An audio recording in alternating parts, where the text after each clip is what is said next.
हिंदू धर्मात मार्गशीर्ष महिन्याला विशेष महत्त्व आहे. या महिन्यात चंपाषष्ठीनंतर दत्त जयंतीला विशेष महत्त्व आहे. मार्गशीर्ष महिन्यातील शुक्ल पक्षातील पौर्णिमा तिथीला मृगशिरा नक्षत्रावर दत्ताचा जन्म झाला.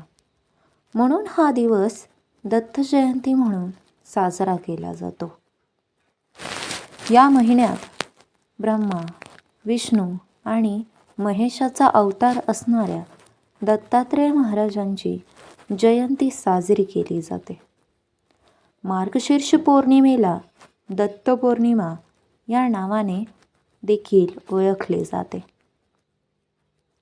जाणून घेऊयात दत्त जयंती तिथी, मुहूर्त आणि पूजाविधीबद्दल. दत्त जयंती कधी? मार्गशीर्ष महिन्यातील शुक्ल पक्षातील पौर्णिमा तिथीला दत्त जयंती साजरी केली जाते. यंदा दत्त जयंती ही 14 डिसेंबर शनिवारी असणार आहे.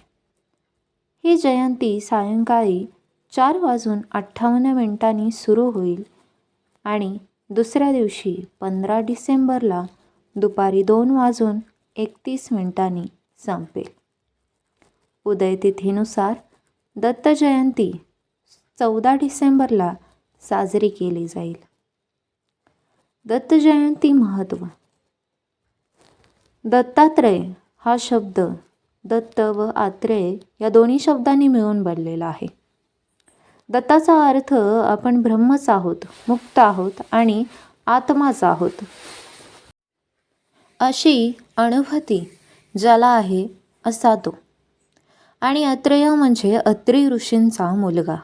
दत्त हे अत्री ऋषी व माता अनुसया यांचा पुत्र व विष्णूचा अवतार आहे असाच बोध होतो. दत्त जयंतीला 7 दिवसाचे गुरुचरित्राचे पारायण केले जाते. याला गुरुचरित्र सप्ताह देखील असे म्हणले जाते. दत्त जयंती पूजाविधी. दत्त जयंतीला धार्मिक मान्यतेनुसार श्री दत्तात्रेयसह लक्ष्मी नारायणाची पूजा केली जाते. असे केल्याने धनसंपत्तीत वाढ होते. दत्तात्रेयांचा मंत्र जप केल्याने पुण्य लाभते. दत्त जयंतीच्या दिवशी सकाळी ब्रह्ममुहूर्तावर उठून स्नान करा.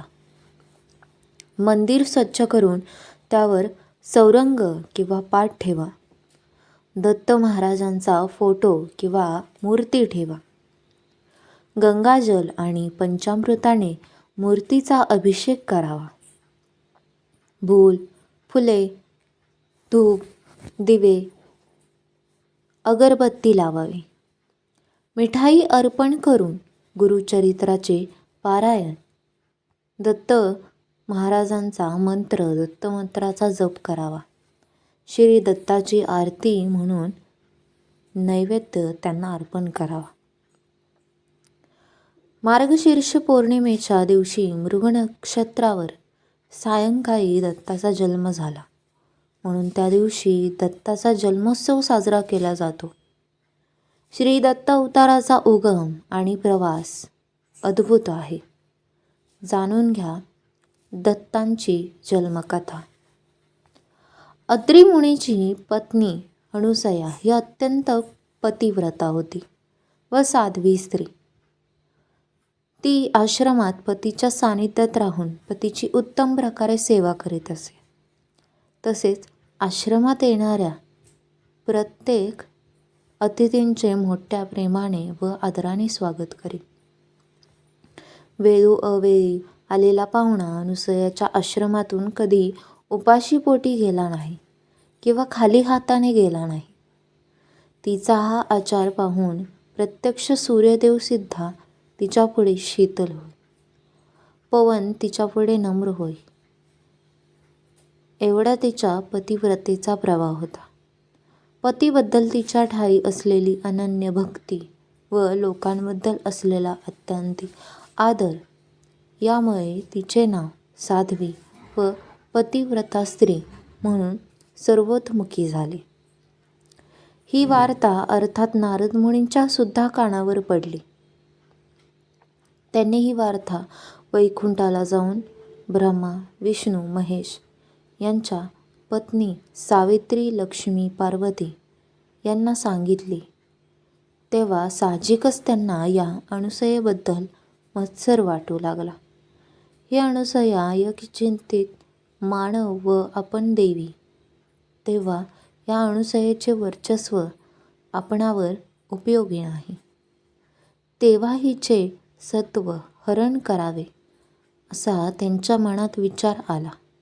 हा विचार त्यांनी आपापल्या पतींजवळ बोलून दाखविला.